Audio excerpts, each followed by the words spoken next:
તથાસ્તુ ટીચિંગમાં આજના આપણા ઇંગ્લિશ ગ્રામરમાં આપ સૌનું સ્વાગત છે. ગઈકાલે આપણે પ્રેઝન્ટ પરફેક્ટ ટેન્સમાં હેવ હેઝનો ઉપયોગ જોયો હતો. આજે આપણે પાસ્ટ પરફેક્ટ ટેન્સ એટલે કે પૂર્ણ ભૂતકાળને જોઈએ. પૂર્ણ વર્તમાન કાળમાં કીધેલું હતું કે પૂર્ણ વર્તમાન કાળ એટલે શું? તો વર્તમાન કાળ અને ભૂતકાળની વચ્ચેનો કાળ એટલે પૂર્ણ વર્તમાન કાળ, કે હમણાં જ કોઈ ક્રિયા પૂરી થઈ છે, હમણાં જ પૂરી થઈ છે એટલે વર્તમાન, અને થઈ ગઈ એટલે ભૂતકાળ. તો પૂર્ણ ભૂતકાળ એ શું છે? તો કોઈ ક્રિયા ભૂતકાળમાં બની હોય ત્યારે પૂર્ણ ભૂતકાળ વપરાય છે. પૂર્ણ ભૂતકાળ એટલે ભૂતકાળનો ભૂતકાળ, એટલે ભૂતકાળમાં કોઈ ક્રિયા પૂર્ણ થઈ રહી હતી તેને આપણે કહીએ છીએ પૂર્ણ ભૂતકાળ. દાખલા તરીકે વાંચ્યું હતું, ફક્ત વાંચ્યું બોલીએ તેને આપણે ભૂતકાળ કહીશું, સાદો ભૂતકાળ. પણ વાંચ્યું હતું, હતું, હતી તેને આપણે કહીશું પૂર્ણ ભૂતકાળ. ફક્ત વાંચું છું તો એને કહેશું આપણે સાદો વર્તમાન કાળ, પણ વાંચી રહી છું તો એને આપણે કહેશું પૂર્ણ વર્તમાન કાળ. એ જ પ્રમાણે ભૂતકાળ, પૂર્ણ ભૂતકાળ માટે ઉદાહરણ લખ્યા છે: વાંચ્યું હતું, લખ્યું હતું, કર્યું હતું વગેરે. વાક્ય રચના જોઈએ તો આ વાક્ય રચનાની ઓળખ તમે હેડથી જ કરી શકો છો. વાક્યમાં તમને ટુ હેવનું ભૂતકાળનું રૂપ હેડ દેખાશે. વાક્ય રચના છે કર્તા એટલે સબ્જેક્ટ, ટુ હેવનું ભૂતકાળનું રૂપ એટલે હેડ.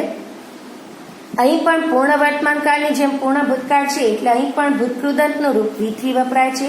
અને કર વાક્ય રચના આપણી એ જ 1, 2, 3, 4 પ્રકારની છે, જ્યાં આપણું ભૂતકૃદંતનું રૂપ ત્રીજા પદ ઉપર આવે છે. દાખલા તરીકે આઈ હેડ ડ્રોન અ ડ્રોઈંગ, મેં ચિત્ર દોર્યું. જો ફક્ત દોર્યું કહું તો આપણે એને ભૂતકાળ કહેશું, તો આપણે લખશું આઈ ડ્રો, નું કરી નાખશું આઈ ડ્રુ અ ડ્રોઈંગ, એટલે કે મેં ચિત્ર દોર્યું. પણ અહીં મેં લખ્યું છે મેં ચિત્ર દોર્યું હતું, એટલે અહીંયા આપણે હેડનો ઉપયોગ કર્યો. આઈ હેડ ડ્રોનું કરી નાખ્યું ડ્રોન, ડ્રો, ડ્રુ, ડ્રોન. આઈ હેડ ડ્રોન અ ડ્રોઈંગ, મેં ચિત્ર દોર્યું હતું. ડ્રોનું આપણે કર્યું ડ્રોન, હેડ. અહીં કોઈ પણ વચન માટે હેડનો જ ઉપયોગ થાય છે. જેવી રીતે પૂર્ણ વર્તમાન કાળમાં એક વચન હી, શી કે ઇટ સાથે હેઝ વપરાય, અને વી, યુ, ધે અને બહુવચન કે આઈ સાથે હેવ વપરાય. અહીં ગમે તે વચનો હી, શી, ઇટ, એક વચન, બહુવચન, યુ, વી, ધે કંઈ પણ હોય, અહીં આપણે હેડનો જ ઉપયોગ કરીશું, એટલે અહીં આપણા માટે સરળતા રહેશે. આગળ જોઈએ. અત્યારે મેં અહીં લખ્યું હતું એક જ વાક્ય કે આઈ હેડ ડ્રોન અ પિક્ચર. ફક્ત એક જ ક્રિયા થઈ હતી. પણ ઘણીવાર એવું થાય કે બે ક્રિયાઓ સાથે થઈ હોય. જો બે ક્રિયાઓ એક સાથે થઈ હોય તો ભૂતકાળમાં પહેલી ક્રિયા માટે પૂર્ણ ભૂતકાળ અને બીજી ક્રિયા માટે સાદો ભૂતકાળ વપરાય છે. એ શું છે તે આપણે ઉદાહરણથી જોઈએ તો કદાચ સરખું સમજાશે. ચોમાસું શરૂ થયા પહેલા મેં વૃક્ષ વાવ્યું હતું. બે ક્રિયાઓ ભેગી થાય છે, ચોમાસું શરૂ થવાની ક્રિયા અને વૃક્ષ વાવવાની ક્રિયા. આ બે ક્રિયાઓ ભેગી થઈ છે, પણ બંને ક્રિયાઓ ભૂતકાળમાં જ થઈ છે. તો કઈ પહેલી ક્રિયા થઈ છે તે આપણે સમજીએ. અહીં વૃક્ષ વાવવાનું કામ પહેલા થયું છે. પહેલા વૃક્ષ વવાઈ ગયું, પછી ચોમાસું શરૂ થયું. એટલે વૃક્ષ વાવવાનું કામ પહેલા થયું છે અને ચોમાસાની ક્રિયા પછી થઈ છે. તેથી વૃક્ષ વાવવાની ક્રિયાને પૂર્ણ ભૂતકાળમાં લખવામાં આવશે, એટલે કે હેડ સાથે લખવામાં આવશે. અને ચોમાસું થવાની જે ક્રિયા છે, શરૂ થવાની ક્રિયા, તેને સાદા ભૂતકાળમાં લખવામાં આવશે. એટલે સ્ટાર્ટનું કરવાનું આપણે સ્ટાર્ટેડ. ઇંગ્લિશમાં જોઈએ. વૃક્ષ વાવવાની ક્રિયા, તો મેં વૃક્ષ વાવી દીધું. ચોમાસા પહેલા વૃક્ષ વાવી દીધું હતું, એટલે આઈ હેડ પ્લાન્ટેડ અ ટ્રી, મેં વૃક્ષ વાવ્યું હતું ચોમાસું શરૂ થયા પહેલા. Before the rainy season started, એટલે ચોમાસું શરૂ થયા પહેલા વૃક્ષ વવાઈ ગયું.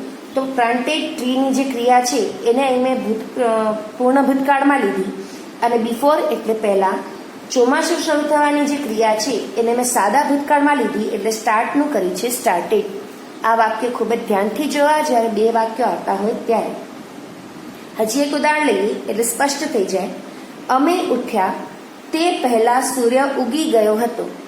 લગભગ બધા સાથે આવું જ થતું હોય છે કે અમે ઉઠ્યા તે પહેલા સૂર્ય ઉગી ગયો હતો. કઈ ક્રિયા પહેલા થઈ? તો સૂર્ય ઉગવાની ક્રિયા પહેલા થઈ ગઈ છે અને આપણા ઉઠવાની ક્રિયા પછી થઈ છે. તો સૂર્ય ઉગવાની ક્રિયા પહેલા થઈ તેને આપણે લેશું પૂર્ણ ભૂતકાળમાં, અને આપણા ઉઠવાની ક્રિયા પછી થઈ એને આપણે લેશું સાદા ભૂતકાળમાં. તો ધ સન હેડ રાઇઝન, અહીં રાઇઝ એટલે ઉગવું, એનું ભૂતકાળનો રૂપ થાય રોઝ અને એનું ભૂતકૃદંતનો રૂપ છે risen. The sun had risen before we got up, અમે ઉઠ્યા. ઉઠવાની ક્રિયા ગેટઅપને આપણે કીધું, ગોટઅપ એટલે સાદા ભૂતકાળમાં ફેરવ્યું, તો સૂરજ ઉગવાની ક્રિયા પહેલા થઈ, તેથી ધ સન હેડ રાઇઝન આટલો ભાગ છે એ છે પૂર્ણ ભૂતકાળનો. બિફોર વી ગોટ અપ પહેલા, શું થવા પહેલા? તો આપણા ઉઠવા પહેલા, એટલે ઉઠવાની ક્રિયા સાદા ભૂતકાળમાં અપાવી છે વી ગોટ અપ. એટલે બે ક્રિયાઓ ભેગી થતી હોય ત્યારે કઈ ક્રિયા પહેલા થઈ છે તે જોવું અને તેને પૂર્ણ ભૂતકાળ બનાવવું અને બાકીનાને સાદો ભૂતકાળ બનાવવું. આ હતી બે વાક્યો માટે પૂર્ણ ભૂતકાળની વાક્ય રચનાઓ. દર વખતની જેમ આમાં પણ આપણે નકાર વાક્યો જોઈ લઈએ. નકાર વાક્યમાં હેડ પછીનો નોટનો ઉપયોગ થાય છે. દાખલા તરીકે the boys had not clean their rooms. કરતા હેડ પછી મૂક્યું નોટ અને ક્રિયાપદ આવી ગયું અહીં ચોથા પદ ઉપર, પણ આખાને જો ભેગું ગણીએ તો આખું 3 જ ગણાશે. હેડ પ્રશ્નાર્થ વાક્ય દર વખતની જેમ બીજા પદ અને પેલા પદની અદલાબદલી ફક્ત થશે. બીજો પદ છે એ પેલા પદ ઉપર આવી ગયો, પેલો પદ છે એ બીજા પદ ઉપર આવી ગયો. તો હેડ, કરતા, V3 અને કર. આ જ વાક્યને અહીં મેં પ્રશ્નાર્થ વાક્ય બનાવ્યું છે. Had the boys clean their rooms. શું બાળકોએ પોતાનો રૂમ, છોકરાઓએ પોતાનો રૂમ સાફ કર્યો હતો?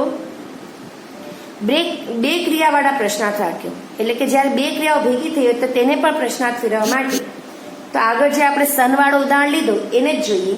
The sun had risen before we got up. અમે ઉઠ્યા તે પહેલા સૂર્ય ઉગી ગયો હતો. પ્રશ્નાર્થ બનાવીએ તો ફક્ત આગળની જ અદલાબદલી થશે, બાકીનું આખું વાક્ય એમનેમ રહે છે. Had the sun risen before we got up. મેં કંઈ જ ફેરફાર નથી કર્યું, ફક્ત હેડને આગળ લાવી દીધું અને ધ સનને પાછળનું આખું વાક્ય જેમ હતું તેમ જ રાખવામાં આવ્યું છે. આ હતા પાસ્ટ પરફેક્ટ ટેન્સના પ્રશ્નાર્થ વાક્યો, નકાર વાક્યો, બે વાક્યોની વાક્ય રચના અને બે વાક્યોની પ્રશ્નાર્થ વાક્ય રચના. હવે આપણે અહીં જોઈએ કે સિન્સ અને ફોર આ બંને નામયોગી અવયવ છે જેને આપણે પૂર્ણ વર્તમાનકાળ કે પૂર્ણ ભૂતકાળમાં ઉપયોગ કરીએ છીએ. તેનો ઉપયોગ ક્યારે કરીએ છીએ તે જોઈએ. સિન્સ અને ફોર બંને નામયોગી અવયવ છે. સિન્સનો ઉપયોગ ક્યારે થાય છે? તો તે ફક્ત ચોક્કસ સમય દર્શાવવા માટે થાય છે. પૂર્ણ વર્તમાનકાળ, પૂર્ણ ભૂતકાળ બંનેમાં ચોક્કસ સમય એટલે કે ધ પોઈન્ટ ઓફ ટાઈમ, જેમ કે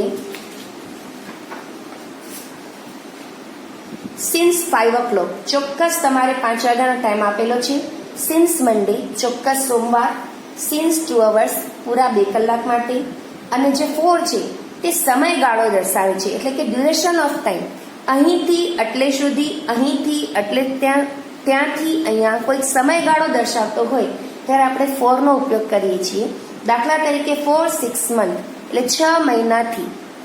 ફોર અ લોંગ ટાઈમ એટલે ઘણા લાંબા સમયથી, ત્યારે આપણે ફોરનો ઉપયોગ કરીએ છીએ. દાખલા તરીકે હું 7 વાગ્યાથી રાહ જોઈ રહી છું. ચોક્કસ ટાઈમ આપેલો છે 7 વાગ્યાનો, એટલે આપણે સિન્સનો ઉપયોગ કરીશું. જોઈ રહી છું એટલે ચાલુ પૂર્ણ વર્તમાનકાળ બતાવે છે. તેથી આપણે I have been waiting since 7 o'clock 7 વાગ્યાના સમય માટે, ચોક્કસ સમય માટે હેવ વાપર્યું અને ક્રિયાપદ ચાલુ વર્તમાનકાળ બતાવે છે, તેથી વેઇટનું વેઇટિંગ કરી અને બિન લગાવવામાં આવ્યું છે. I have non Har since 2017. અહીં એમ નથી કીધું કે હું તેને ઓળખી રહી છું કે રહ્યો છું, એટલે આપણે નોન કર્યું છે, નોનું આઈએનજી નથી લગાવ્યું.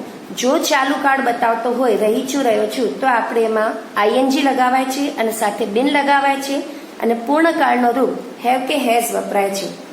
બે વાક્યમાં એકમાં પૂર્ણકાળ ચાલુ દર્શાવે છે, તેથી રહી છું એટલે ક્રિયાપદને આપણે આઈએનજી સાથે લીધું અને હેવ પછી બિન લગાવ્યું. બીજા વાક્યમાં ચાલુ કાળ નથી તો આપણે બિન નથી લગાવ્યું અને ફક્ત V3 વાપર્યું છે. ફોર માટે જોઈએ, તે અહીં 10 મહિનાથી કામ કરી રહ્યો છે.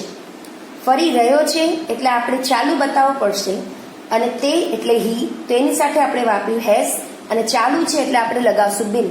હી has been working here for 10 months. અહીં 10 મહિનાનો સમયગાળો બતાવે છે તેથી ફોર વપરાયો, અને રહ્યો છે ચાલુ કાળ બતાવે છે તેથી આઈએનજી વાપર્યું. આજ માટે આટલું હતું. અહીં એક્સરસાઇઝ આપવામાં આવી છે. Hamid dash his friend. પૂર્ણ ભૂતકાળ સાથે તમારે ભરવાનું છે કે અહીં શું આવશે? ફોરગેટનું ભૂતકૃદંતનું રૂપ, અને પૂર્ણ ભૂતકાળ માટે તો એક જ આપણે હેવનું રૂપ વાપરીએ છીએ. The children dash not to play want કરીને. આના સિવાય બીજી એક્સરસાઇઝ છે જેમાં તમારે વાક્યોને પ્રશ્નાર્થમાં ફેરવવાનું છે. The police had caught the thief before we reach. તમારે ફક્ત આને પ્રશ્નાર્થમાં ફેરવવાનું છે, આગળ શીખડાવ્યું છે તે મુજબ. The cat had eaten the mouse. ત્રીજું, Mahesh has sung many songs. ચોથું, Ganga has told the truth. પાંચમું, the prime minister had spoken before the home minister reached there. આ વાક્યોને તમારે પ્રશ્નાર્થમાં ફેરવવાનું છે. અહીં આપણા કાળ સાદો વર્તમાન કાળ, સાદો ભૂતકાળ, સાદો ભવિષ્યકાળ, પૂર્ણ વર્તમાન કાળ અને પૂર્ણ ભૂતકાળના ચેપ્ટર પૂરા થાય છે. હવે પછીના વિડીયોમાં આપણે 5 પ્રકરણને લગતી એક્સરસાઇઝ આપશું અને આગળના પ્રકરણથી આગળ વધશું. ત્યાર માટે અસ્તુ. આભાર.